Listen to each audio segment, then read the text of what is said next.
afternoon and welcome back for the final briefing in our series of Demo-2 previews. This time we're back with the astronauts who will fly on board the Crew Dragon from Kennedy Space Center in Florida, Robert Behnken and Douglas Hurley. You'll notice that they're our first briefers today to be side by side. They, of course, have been side by side throughout training, so they don't have the opportunity to maintain social distance from each other, but we are keeping them isolated here in the room. Bob and Doug are both veterans of 2 previous space flights, having been selected as astronauts in 2000. Bob was a mission specialist on STS-123 in 2008 and STS-130 in 2010. And Doug was the pilot on STS-127 in 2009 and STS-135, the final flight of the Space Shuttle program in 2011. They'll now return to Florida together for the first human spaceflight launch from America since STS-135. We'll let them say a few quick words and then begin taking questions. Reporters on the phone, once again, if you have a question, press star 1, and then you can also withdraw your question by pressing star 2. And for those at home, we'll take questions via social media. You can send those in using the hashtag AskNASA. So we'll start with Bob for just a few quick words. Howdy and good afternoon. I'm just really excited to be here. The month that we'll take the SpaceX vehicle, the Dragon 2 space capsule to the International Space Station with a crew on board. Really excited for this NASA and SpaceX mission to bring human space flight back to the Florida coast. It's probably a dream of every test pilot school student to have the opportunity to fly on a brand new spaceship, and I'm lucky enough to get that opportunity with my good friend here, Doug Hurley. I just want to add one piece to that story, which is to just say hello to my son, Theodore. Hi, Theo. I wish you were here to be able to see me today, but in our quarantine, I've just got Doug to play the part of Theo for me today. So I'll turn it over to Doug. Hi, everybody. As Bob said, it's a great honor to be part of this mission. It's just amazing after all this time to be less than a month away from a launch down in Florida. We're excited to take your questions and just glad to be part of this whole big program. Okay, we will jump right into questions now. We'll take as many as you can. Again, press star 1 on the phone if you have a question or send them in on social media with the hashtag AskNASA. And we are going to start with Marcia Dunn. Please remember, direct your question to whoever you'd like to answer it. Yes, gentlemen. Hello. Can you hear me? Loud and clear, Marcia. Yeah. Great. Well, how surreal is it for you to be preparing for arguably the biggest launch of your lives, and everyone's being told to stay home, everyone's separated, wearing masks, gloves? I mean, how weird is that for you? How disappointing is it going to be having to tell your own friends and families to stay far away? Yeah, it certainly is disappointing. Aspect of all this pandemic is the fact that we won't have the luxury of our family and friends being there at Kennedy to watch the launch, but it's the right thing to do in the current environment. I guess I would also say that, the last 5 years for Bob and I working commercial crew, and then the last 2 specifically with SpaceX, it's been a long road to get here, and I don't think either one of us would have predicted that when we were ready to go fly this mission that we would be dealing with this as well. But we just want everybody to be safe. We want everybody to enjoy this and relish this moment in U.S. space history, but the biggest thing is we want everyone to just be safe and enjoy it from a distance. Okay, we'll go next to Chelsea Goad from Space.com. Hi, Bob and Doug. Thank you so much for taking my question. So I actually have a quick question about the manual control of the spacecraft. There is a possibility that you will have to assume some manual control. And I'm curious kind of what you've trained for and what you are expecting just in case something happens, and what you can look forward to and what you guys are ready to do. Start with that one. I think the Dragon spacecraft does have a lot of capabilities for us to intervene manually. I think probably the one that most folks are the most familiar with is actually the possibility to take over and manually fly the vehicle potentially close to space station. Folks probably know that's how we got the space shuttle docked to the International Space Station. We took over manually and flew those final steps of the mission. But we do have a series of manual capabilities that allow us to really protect ourselves if the automation was to have some sort of a problem with it, less of a focus on executing the mission with the manual controls. Doug should have the opportunity a couple of times during the flight to manually fly the vehicle with those interfaces that kind of drive it around. But we will be probably checking out some of the other manual interfaces that we're involved with as well. Doug, you have anything to add? Yeah, just as Bob mentioned, we specifically, as part of this test flight, designed in some time with, in the pre-flight phase as well as closer to space station, so we can test out actual manual flying capability of the vehicle and just to see and verify that it handles the way we expect it to and the way the simulator shows it to fly. And I think it's a prudent part of our flight test, just like anything else, in case the eventuality happened for a future crew that needed to take over manually and fly the spacecraft. So we're just doing our part to kind of test out all the different capabilities of Crew Dragon. Okay, next we're going to Stephen Clark with Spaceflight Now. Stephen, can you hear us? Okay, we'll come back to Stephen. Let's go to Irene Klotz with Aviation Week.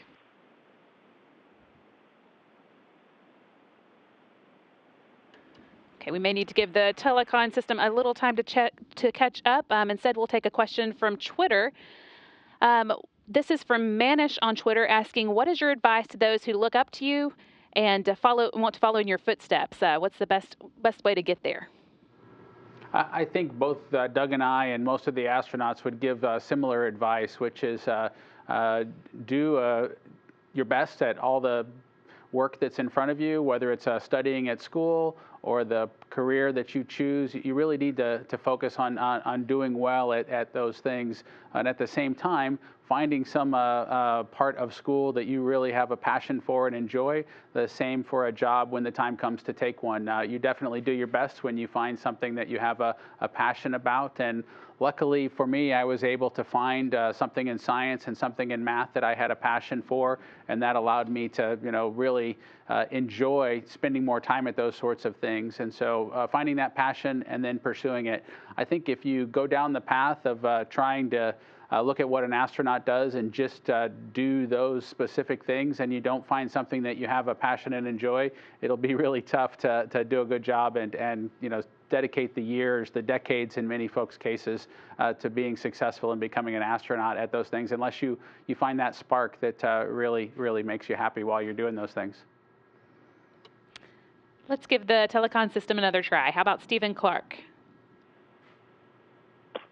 Yeah, Brandy, can you hear me now? We can. Go ahead. Great. Yeah, I wanted to follow up on the earlier question about the manual flying with Doug. Can you just tell me how the simulation and the training has gone flying with the touchscreen versus flying with a stick for your whole career? Just interesting what strikes you as different, what took some getting used to, and just what that whole thing looks like from a pilot's perspective. Thank you.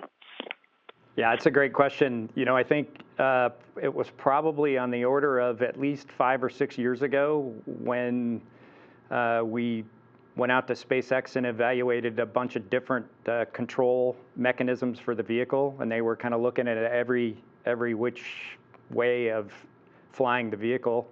And ultimately, they decided on a touchscreen interface. And of course, growing up as a pilot, my whole career, having a certain way to control a vehicle, this is certainly different. But we went into it with a very open mind, I think, and worked with them to kind of refine the way that you interfaced with the touchscreen and the way that your touches actually registered on the display in order to be able to fly it cleanly and not make mistakes touching it, and potentially just putting in a wrong input, those kinds of things. So it was challenging, I think, for us and for them at first to kind of work through all those different design issues. But we got to a point where the vehicle, from a manual flying standpoint with the touchscreen, it flies very well. You kind of interface with the vehicle such that the cameras actually are displayed right on that same display. So you're seeing the docking target, for example, when you're maneuvering close to space station, right in the same exact place you're looking to fly the vehicle. The difference is you've got to be very deliberate when you're putting an input in with a touchscreen relative to what you would do with a stick, because when you're flying an airplane, for example, if I push the stick forward, it's going to go down. I have to actually make a concerted effort to do that with a touchscreen, if that makes sense. So it's a little bit different way of doing it, but the design in general has worked out very well. I think one thing to add is that the flying task is very unique.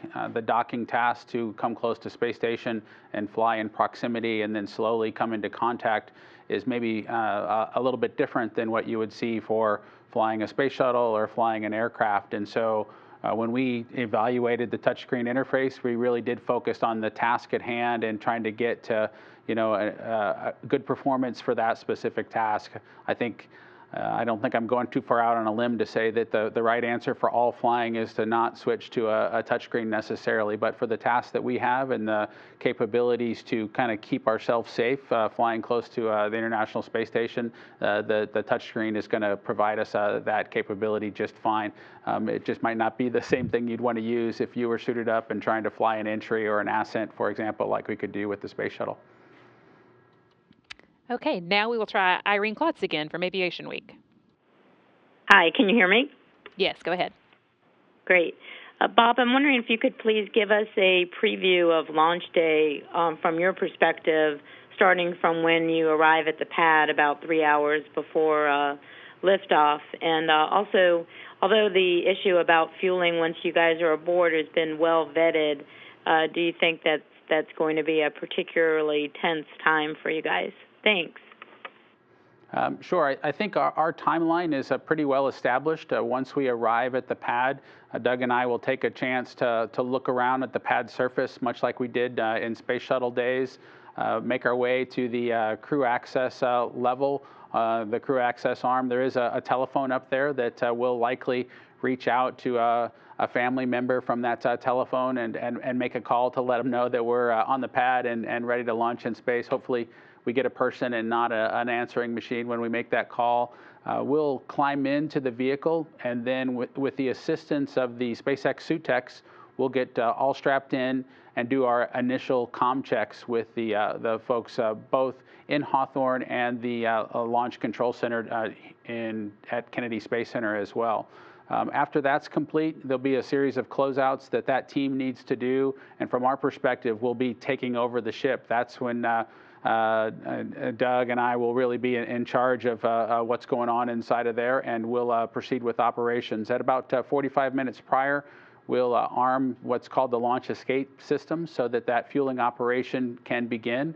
And so I would say that there certainly is a different level of nervousness. I think for both Doug and I, nervousness is not the right word. It's a different level of awareness once we get the ejection seat, if you will, armed of the vehicle while it starts the tanking process. And to sit on that ejection seat for that 45 minutes through the tanking operation leading up to launch is something that we're used to doing in airplanes. At some point on the ground, we do need to arm that ejection seat, and post-flight, we need to do it as well. It's just a part of the way that we've done business our entire careers, I guess, both in the military and now with the SpaceX vehicle. And so, again, I wouldn't say that we have nervousness or a difference. It's just part of recognizing what capabilities the vehicle has and what can happen to you at any given point. And once we get that system armed up, we'll be ready to go fly. I know folks will look for T-0, but we'll be ready for it as soon as we get that system armed. Okay, next we'll go to Eric Berger with Ars Technica. Hi, I was just looking at the picture from 2011 of the flag on the International Space Station, and I'm wondering what it's going to mean to you. Doug, your patch is already up there, and you're going to be bringing that flag home, and so just wondering if you have any few thoughts and will you be doing that the first day or what the plan is? Yeah, it's a good question, Eric. I don't know if we've thought about it to a huge degree. I think, the plan always was, or at least we thought it would be back in 2011, that the first U.S. vehicle to launch from Florida and come to the International Space Station would grab that flag that flew both on STS-1 and STS-135, the first and last flights of the shuttle program. So I think we will probably grab it from Chris and then put it in a safe place while we do our work on board space station, and then we'll bring it back when we come back later this summer. Let's take one from Robert Perlman with Collect Space next. Hi. Thanks. Looking back, Jim Bernstein made the point of highlighting the fact that this is going to be the 5th U.S. spacecraft to fly crew for the first time, and all 4 of the prior spacecraft have had touches or customizations made by their first crew that have sort of lived the legacy through the rest of the missions. Can either of you address something specific that maybe you added, placement of Velcro or a switch that you desired? Was there something that says this was your input into the spacecraft? You want to do that one? I think for both Doug and I, our goal through this entire process is to not turn the spacecraft into Bob and Doug's excellent machine and with a bunch of things that only Doug likes or only Bob likes. I think we should be pretty proud of kind of the whole system. I think both Doug and I have really focused on trying to make sure we had the capabilities to kind of safely intervene from a manual perspective for the automation. And so there's been a lot of discussion with the SpaceX team, and I think you could probably say every display and every procedure that is presented to crews in the future is going to have multiple items by both Doug and I that are our inputs and will go forward. And we just are hoping that they can't see our initials below them. We're hoping that they take them as hey, that seems like a good idea, and then maybe they'll incorporate it and think it was their idea because it was so good. So. Yeah, I think, just to add to that, back in 2015, when Sonny, Eric, Bob, and I were selected to start out from the astronaut office point of view working on commercial crew, that was part of that reason, was to have multiple astronauts working on both the Boeing and the SpaceX vehicle, just for that very reason, not to have some influence such that it's just an individual's preference rather than something that works better for the group that's going to fly this vehicle ultimately. And I think adding to that, this spacecraft, Crew Dragon, is SpaceX's design from start to finish. And make no mistake about that, NASA certainly influenced at times and offered opinions, and both Bob and I were in that same boat with regard to operating the vehicle and flying the vehicle in space. We offered our opinions and suggestions and worked, and it was just a huge collaboration.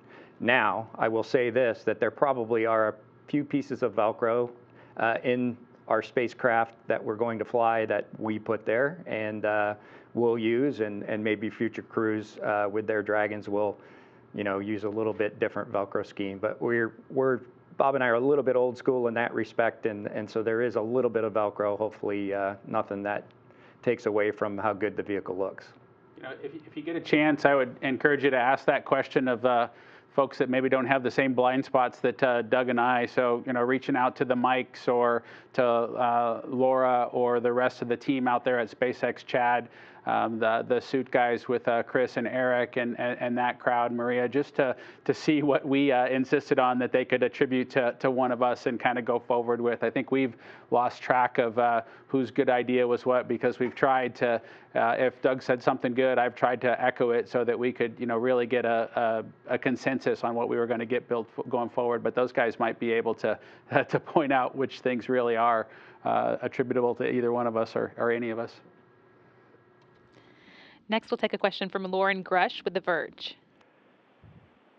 Hi, thanks for taking my question. I'd really love to know what the timeline is like between launch and getting to the station. What will you guys be doing during that time, apart from doing the manual controls? Do you get some sleep in? What's that time period look like for you? Yeah, that's a great question.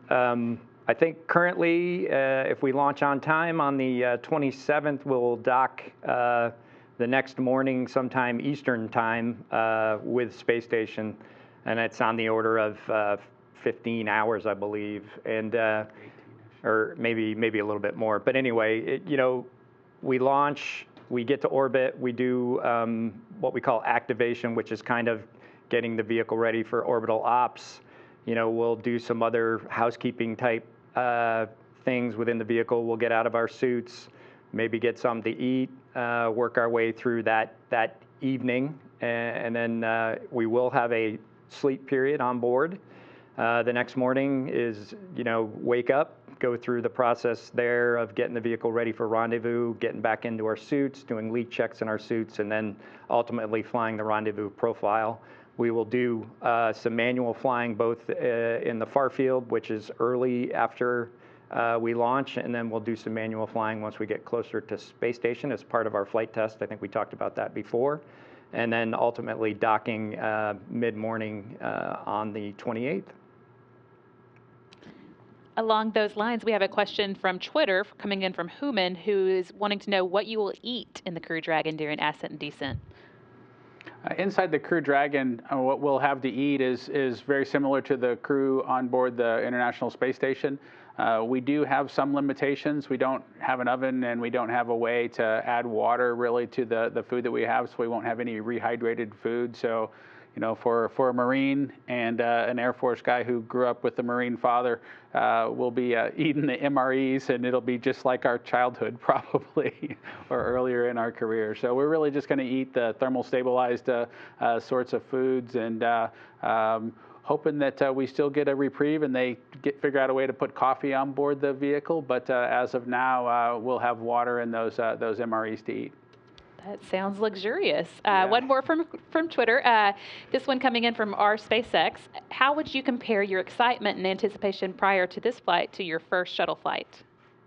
Oh, I think it's very similar in a lot of ways. I think, your first shuttle flight, at least my experience was that you just don't have any idea what to expect, and you've worked so hard to get to that point, and it's exciting on so many levels.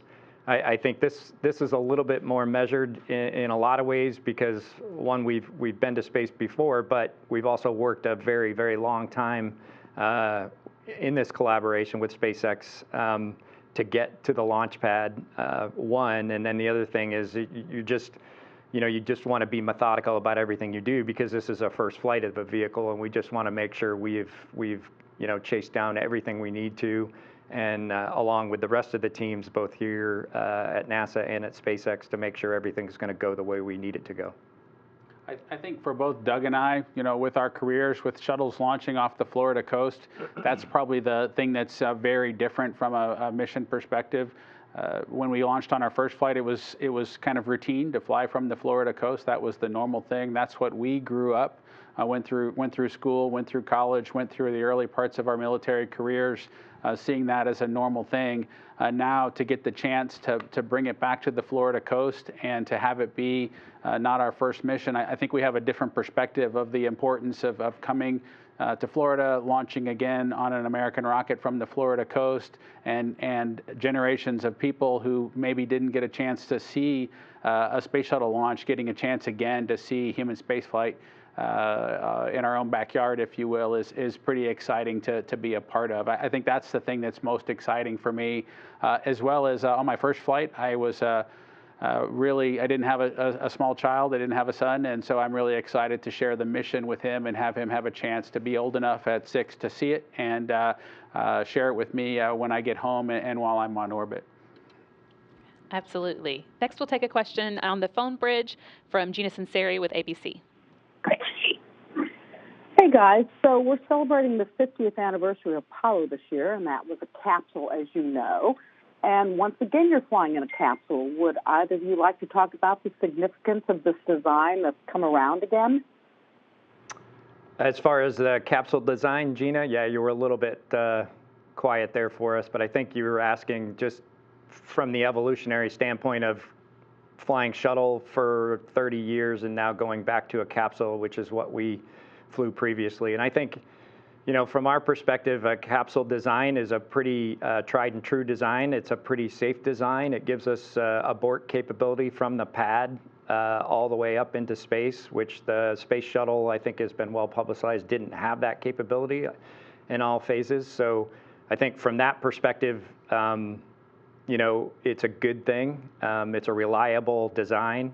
And once again, as we talked about a little bit before, SpaceX that was the design they chose. If you remember, when we were down to 3 competitors for this contract, the Commercial Crew Program contract, Sierra Nevada was a company that had a winged vehicle. So we had 2 capsules and a winged vehicle. So you can make all those things work, and this is what the design that SpaceX went forward with, and we were certainly excited to fly it. Next, we'll take a question from Mary Liz Bender with Cosmic Perspective. Thank you. Doug, I was curious if you could transport us back to that day in 2011 when you returned from that final shuttle flight. Did you have any idea that the next time you'd be flying commercially? And what was the journey like for you between these 2 historic flights? I think, in 2011, when we got back and landed during STS-135, I think for the most part, like I'm sure Bob would remember, you're exhausted after a shuttle flight. They work you pretty hard because of just the amount of time you can be on orbit and the things you need to get done. So that was kind of my first feeling, and then getting to see, my family was the next priority. But after that, after the post-flight, I started working essentially in a job in flight crew operations at the time that was supporting commercial crew. And so by the end of 2011, I was already working, in a sense, on this project. And I, frankly, and the decisions are probably different for every astronaut that flies. I certainly didn't expect to fly again. I certainly didn't necessarily have a plan to fly again.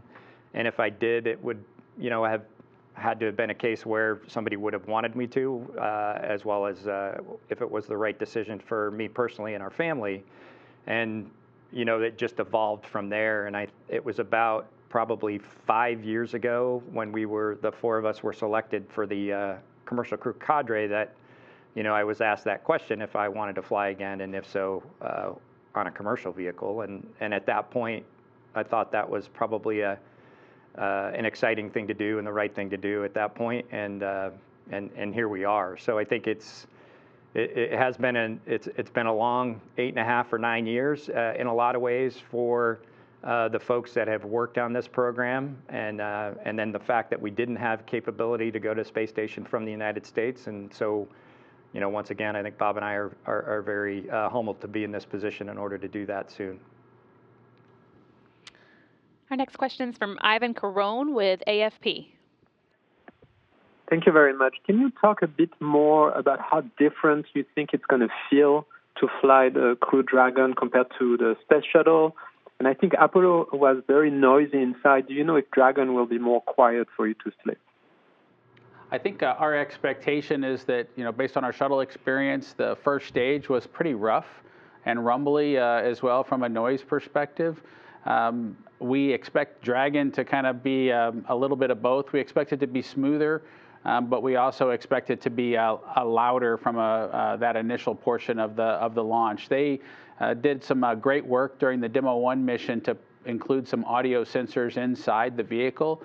And we recently had a video put together by the team down in Florida on the SpaceX side that combined the video of the ascent of both the Demo-1 mission and the in-flight abort mission with the audio. And so that combination of video and audio let us hear all the cues, everything from engine starts and shutdowns to parachute deploys, which was a really cool thing to be able to see. But I think we're expecting a smooth ride, but we're expecting a loud ride, especially at the beginning of the mission. And as far as splashing down in the water, nobody's done that for a little while from the human perspective, and so Doug and I are trying to be prepared for whatever comes with that. We do expect it to be a little bit softer than a Soyuz landing, but definitely harder than a space shuttle landing. And then the ride that we get once we get in the ocean will be one that we'll tell you about in the post-flight press conference.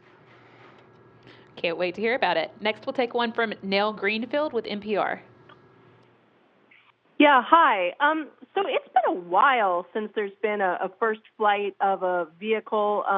1981 was the first flight of the space shuttle. And I'm just wondering if you've been reading about that or thinking about that and how you anticipate this first test flight of this crew vehicle will be similar or different than what the astronauts experienced on that first shuttle flight back in 1981. I know you just mentioned, for example, that you had audio from testing, which I imagine, wasn't possible back then. So how do you expect it will be similar or different?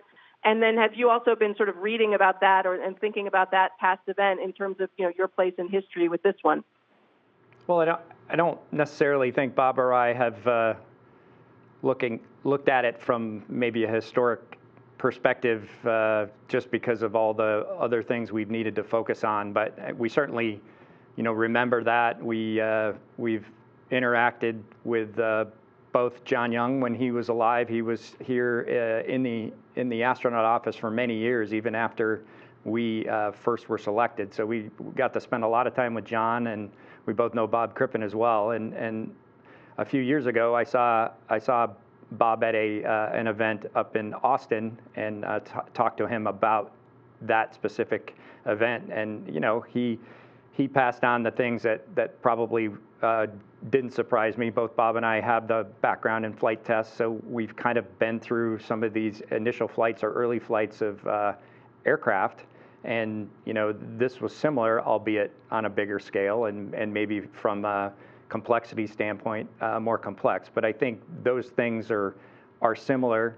And I think one thing that really registered with me with what Bob Crippen said was, we were so focused on, flying the mission, flying the vehicle, and executing and not making a mistake and doing all those things. And that resonates huge with anybody who's ever been an astronaut. You have to go in it knowing as much as you can about the vehicle and the procedures and what you're doing, and being as hyper-focused as you can be to make sure all this work and effort is successful. And that's, I think, the way we're going to approach it. And then, from the historical perspective, we'll let somebody else talk about that and when we get back.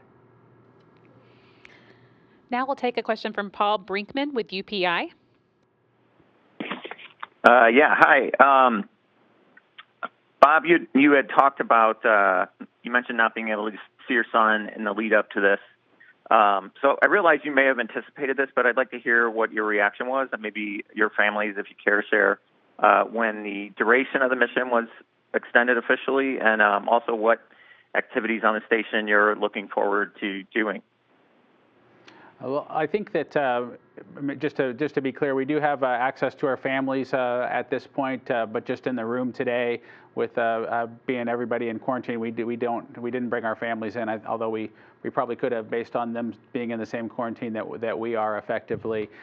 From a mission duration extension, I think that it being in a summertime is hopefully with the 27 May launch date, we're kind of hitting a good time so that my son will be able to follow the mission a little bit more closely than he would if he was in school from a day-to-day perspective. And so I'm just really looking forward to being able to reach out to him during the mission and share aspects of it with him. And so that's going to be pretty cool. But I think as far as heading to space station, I think our primary objective is to take care of getting the Dragon checked out and make sure that we can get it kind of certified to move on to its next step, which is to rotate the Crew 1 guys. That crew, Dragon coming pretty soon on the heels of our mission to do an extended duration, even longer than ours, on board the space station. So once we get through that piece of it, I think our next step is to try to offload Chris Cassidy on board the International Space Station. As you know, he's up there with 2 cosmonauts right now, and there is a lot of work and activity that can be done in the U.S. segment, certainly more than one person can accomplish on their own, and certainly the spacewalks is something that we would want to definitely have another set of hands involved with to help him out when it came time to do those sorts of things. I would be not probably a real astronaut if I didn't say I was looking forward to the possibility of doing some spacewalks on the upcoming mission, but at the same time, I have done several spacewalks, and so I do recognize that as we lay out the mission priorities kind of going forward, our number one thing is to get Dragon checked out and get ready for those next crews, then to help out Chris Cassidy, and then if there are some cool things that we can do and help out Space Station at the same time, like those spacewalks, that'll be some icing on the cake for us. And I do look forward, if I do get that chance, for getting to tell Doug what to do during the robotics operations. If he's flying me around on the arm, it's always fun to kind of have that hierarchy where you are the number one priority at a given point during a spacewalk for the arm operator, and he says yes, sir, I think, when you ask for something from a robotics operator. So anyway, that'll be fun, a little banter between us if we get to that point in the mission. Now we'll go to Chris Davenport from the Washington Post. Thanks, guys. I was just wondering, you've now got 26 days to launch. What are the upcoming look for you guys, and what are the biggest hurdles you have left to clear? Thanks. Yeah, I think, well, there's a few things.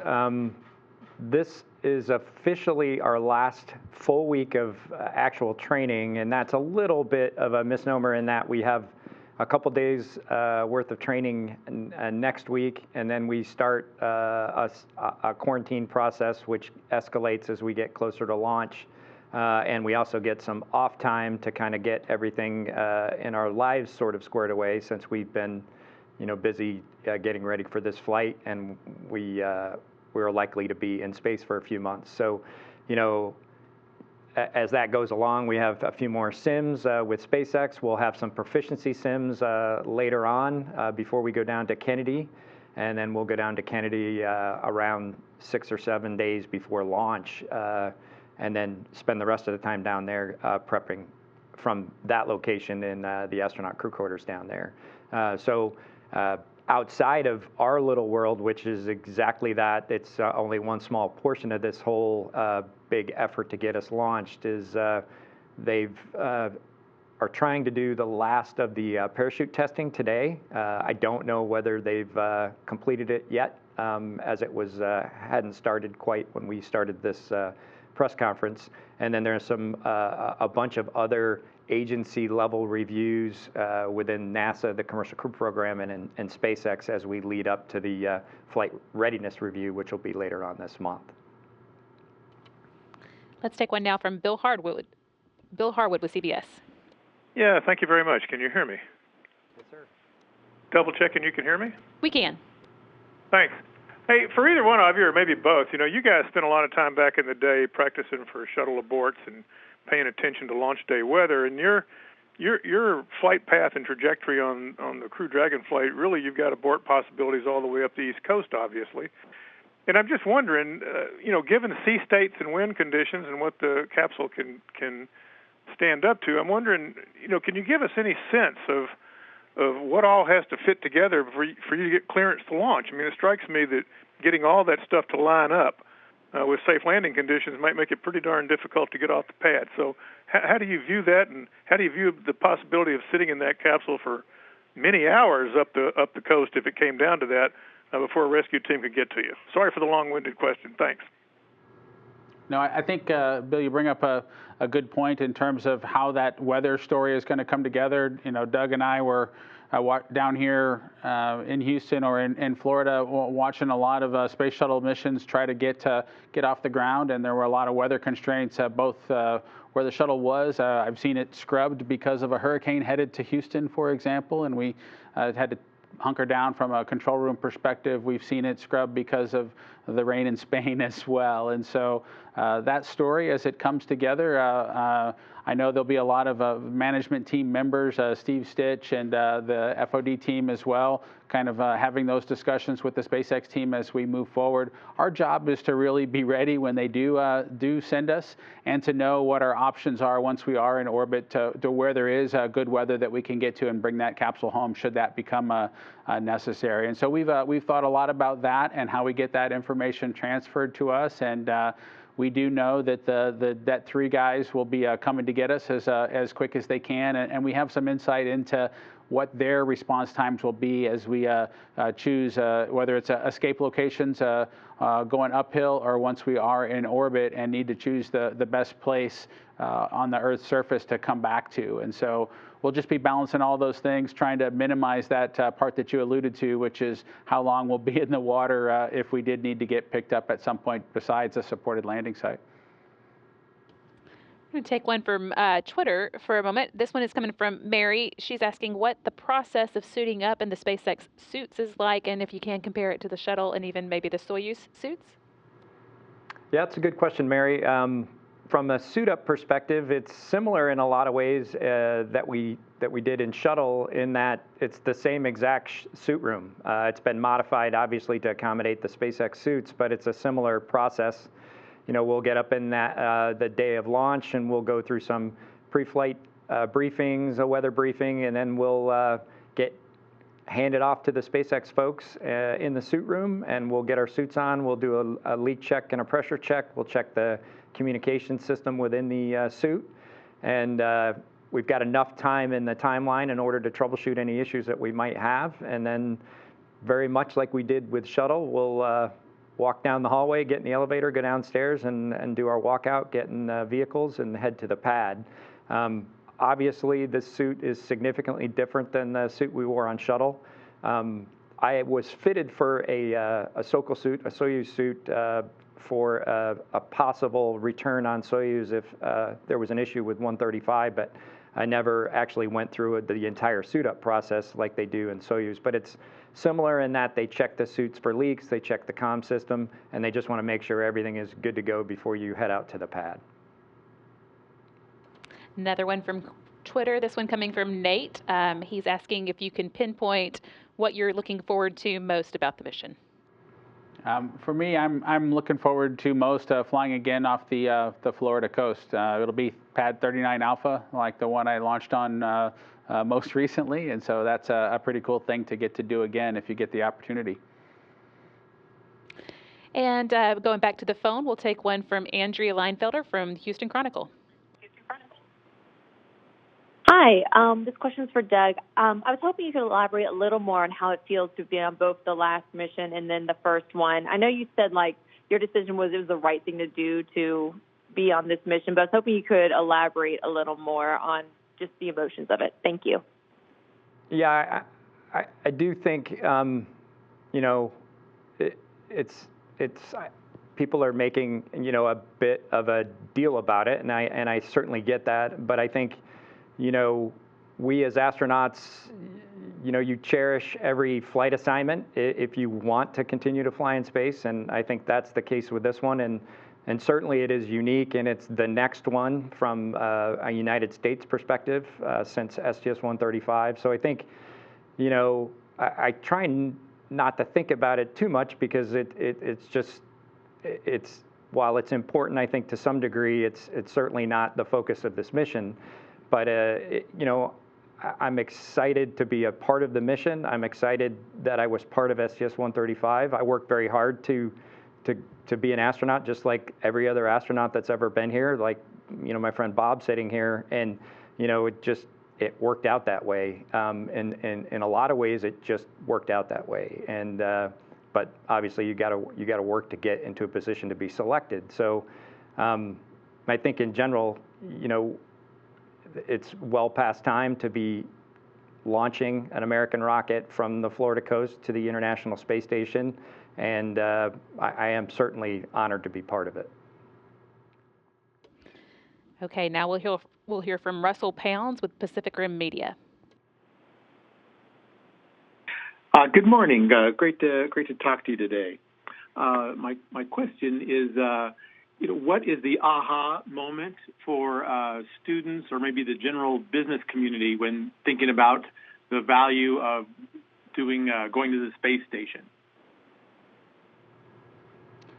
For me, the aha moment for the value of whether it's going to the space station or our space program in general is the level of excitement when I reach out and kind of share the mission experience and my science and mathematics kind of background, my engineering education with school kids, and I see the way the science tools or the educational tools can really leverage the things that we do in space or as a part of NASA's mission with those children to get them motivated. I'm a child that basically got inspired to pursue the path that I did from the Voyager program, probably back in the day, to see those probes fly past the planets going through our solar system, and to get the encyclopedia out and the annual update and read all the details and see all the really cool pictures that NASA was providing, and that created an interest in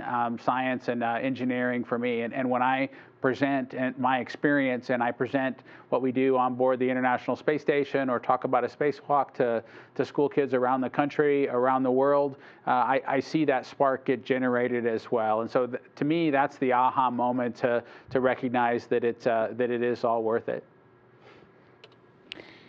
Now we'll take a question from Dave Mosher from Business Insider. Thank you. Can you hear me? We can. Okay, great. Thank you for taking my question. This is for whomever has the best story, I guess. You both flown shuttle, as we've covered before, and Benji Reed said today that you've trained for thousands of hours in Crew Dragon. Just contrasting those two experiences based on what you've seen so far, what has impressed you the most? Is there any aspect of the system you're most excited to see? Is it the touchscreen, the parachutes, or maybe the toilet or something? That's a good question. I think in general, it's just the collaboration that we've had over the last several years, specifically with SpaceX, because that's obviously who we work with primarily, but just to see the vehicle essentially come from very little or a preliminary design to where it is today, and the operability of the vehicle, the clean lines, how it is inside the vehicle, how it is for a crew. And obviously, we're just excited to kind of put it through its paces when we get ready to go fly. So it's hard to put maybe into words exactly what would one specific thing, but I think just going through the mission profile and kind of putting a stamp on things to make sure it's doing exactly what it's supposed to do or what we expect it to do, and then testing out all the different systems. So it's kind of a myriad of things, at least from my perspective. The thing that's really been the most exciting for me working with a commercial provider or with the SpaceX team in particular is just how quickly, what their agility is in terms of reacting to something that we identify as an area that could be improved or some area that is a problem, the way that they're able to quickly resolve it. Doug and I flew on shuttle missions separated by a couple of years, and the changes that we saw in that system over the couple of years that we went from our first mission to our second mission, we couldn't get probably the same level of change that we can get in a month from the SpaceX team during the couple of years that it was between our shuttle flights. And so it's been really exciting to see that. I'm hopeful that nothing comes up during the mission that requires that level of agility, but I am super confident that if anything does, that this team has that agility, and they'll be able to almost fix it real time, make some changes, and if we really need it, make a change between ascent and entry of the vehicle, which would be a trick with a space shuttle, even over the 2 years that we saw from mission to mission. So that agility, it doesn't quite answer the question. I hope I don't have to see it, that agility in response to an issue during our mission, but we've seen it during the development process, and I know they could execute it if we needed them to, and while we were in orbit. Okay, we'll go to Marcia Smith next with Space Policy Online. Thanks so much. Can you hear me? We can. Okay, I'm curious about how you as astronauts perceive the safety of this system compared to the shuttle, since you've flown on the shuttle. You have a pad abort capability with this that you didn't have with shuttle, but you're splashing down in the ocean, which presumably has a different set of risks than landing on a runway. So from an end-to-end mission perspective, how would you personally characterize the difference in safety between Crew Dragon and shuttle? Yeah, I think it's a great question. You know, we've talked about it a little bit, and I'm sure the previous briefings talked about it to some degree. You know, the thing for me is this vehicle has end-to-end abort capability, you know, on the pad all the way up to orbit. And so that perspective for me is huge compared to shuttle, where there were what we called black zones, where there were scenarios where it didn't really matter. If you had the right combination of failures, you were likely not going to survive an abort. So that in and itself, and as I talked about a little bit earlier, the capsule design generically is a safer design than the wing vehicle under most circumstances. So I think those two for me are probably the biggest reasons. Now, I will add that, you know, it is the first flight with crew. It's the second flight of the vehicle. So, you know, the statistics will tell you that's riskier than, say, the 15th flight or 20th flight of the vehicle. But I am confident in both the SpaceX and NASA teams, and we've looked at all the stuff that we need to look at. And when we're ready to launch, we'll go do it. I think another piece to add to that is just the size of the vehicles. And so the space shuttle, you know, it was 10 times larger in terms of mass that you needed to get into low Earth orbit. And so you could have a lot smaller rocket, which just in and of itself, not taking the payload and the entire vehicle that can carry a payload with you into orbit, provides an extra measure of safety as well. So flying on a smaller rocket really focused on the crew mission of transporting the crew, versus what shuttle did, which was both take the payload and the crew into orbit, provides another level of safety that I think is a big factor for us as well. Okay, now we're going to go to Jim Siegel with NASA Tech. Call, can you hear me? We can. Okay, thank you. So I wanted to go back to the touchscreen controls that you have. Normally, people are used to a tactile feel in their controls. For example, driving a car or even flying an airplane. But my perception is that when you use this touch screen, you have little, if any, tactile response when you do something. Is that true? And where's your comments about that? Well, it's not exactly true. I kind of get where you're going as far as actual physical feedback.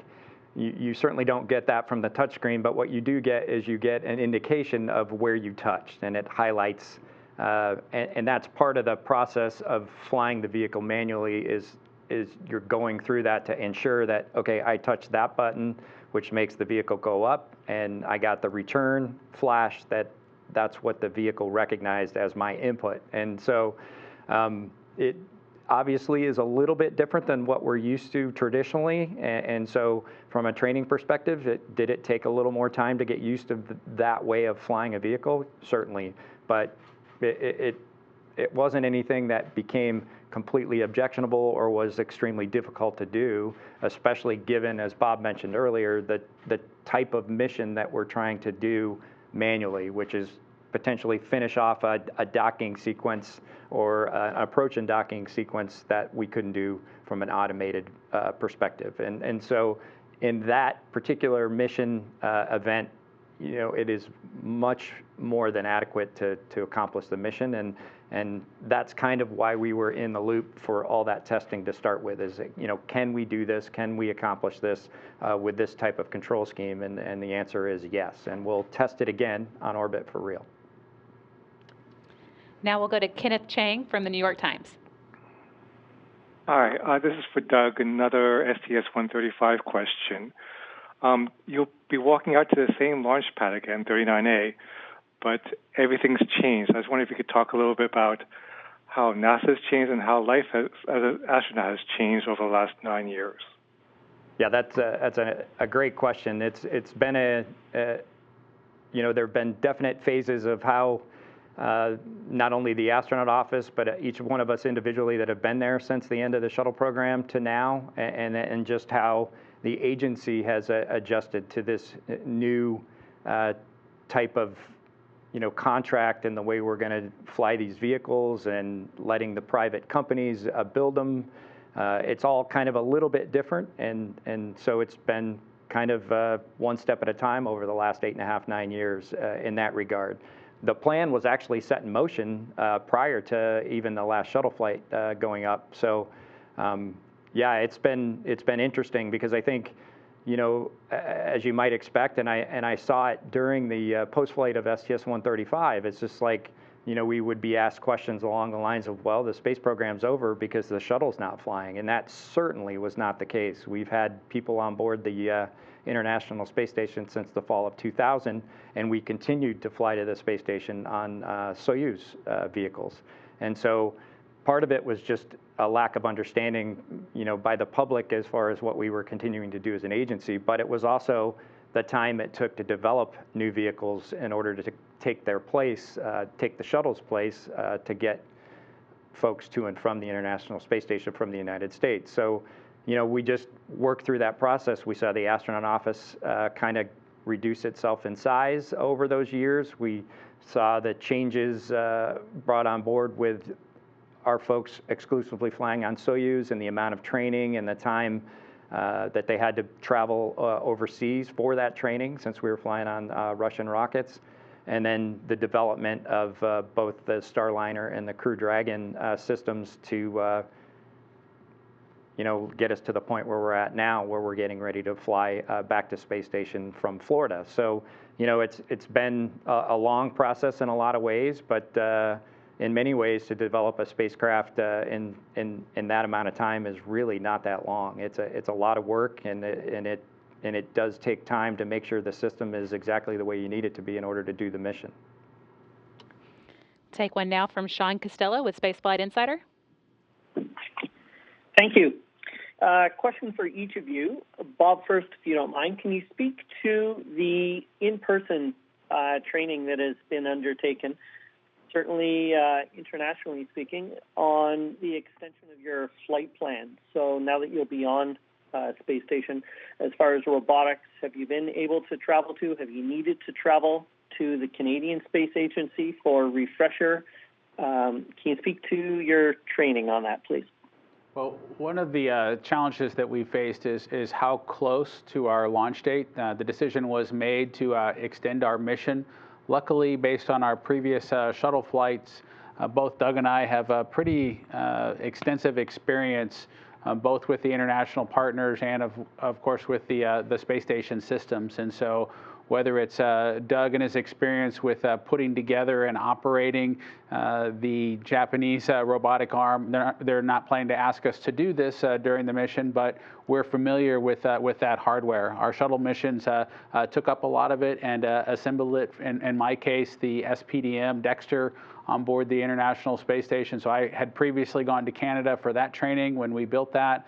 Previously, both of us had visited Canada for the SSRMS training as well, and Doug's been able to leverage that previous experience to get requalified relatively expeditiously. We did both travel to Cologne and get trained on the European portion of the International Space Station, as well as travel to Moscow and onto Star City to get some training with respect to the Russian segment as well. We did all of those things even when the mission was relatively short, and then tried to leverage it here in the end game to really get qualified to take on the role of an extended duration mission. So it's kind of awkward to call it a long duration mission, because I think some folks that do 6 months missions might take exception to us calling our 6 weeks or 8 weeks or 12 weeks the same as their 6 months or 11 months or 12 months in some cases. And so we'll be ready for that mission. We'll leverage the previous experience that we've had, and we've had it with all the international partners. I think both of us have been to Scuba as well at some point from a training perspective as part of our shuttle missions. And so while it wasn't necessarily in the last couple of months, we've touched all those bases at some point, and we'll take advantage of that once we get to station. Okay, we are just about out of time, but we're going to squeeze in one more question from Michael Sheets with CNBC. Hi guys, thanks. I have a question. Given your experience, especially as professional astronauts who have spent thousands of hours training for this mission, firstly, what do you think of the SpaceX's goal of sending non-professional astronauts, private paying customers, on a flight in a year or two after you guys? And secondarily, given that you're going to spend maybe a day or two inside the capsule itself, what does the toilet look like on board? Yeah, I think that's part of this industry that's growing every day, whether it's suborbital or orbital flight.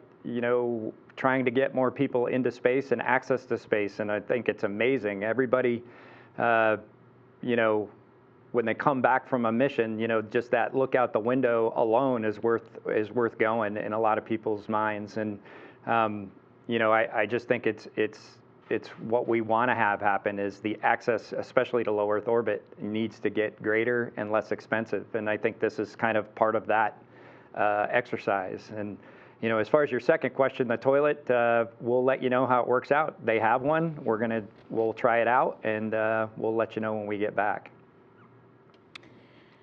Okay, I'm afraid that's all we're going to have time for today, but thanks so much to everyone for all the great questions. I know you'll want to follow along with Bob and Doug on their missions, and you can do so via social media. Doug is on Twitter at @astro_Doug and on Instagram at astro.doug. And Bob is on Twitter at @astrobehnken, all one word. And if that's still not enough for you, both will be answering questions via an Instagram Live today on the main NASA Instagram account at NASA at 3:55 p.m. Central, 4:55 p.m. Eastern. Thank you so much for joining us today. We hope you'll be back here with us on NASA TV for launch on May 27th.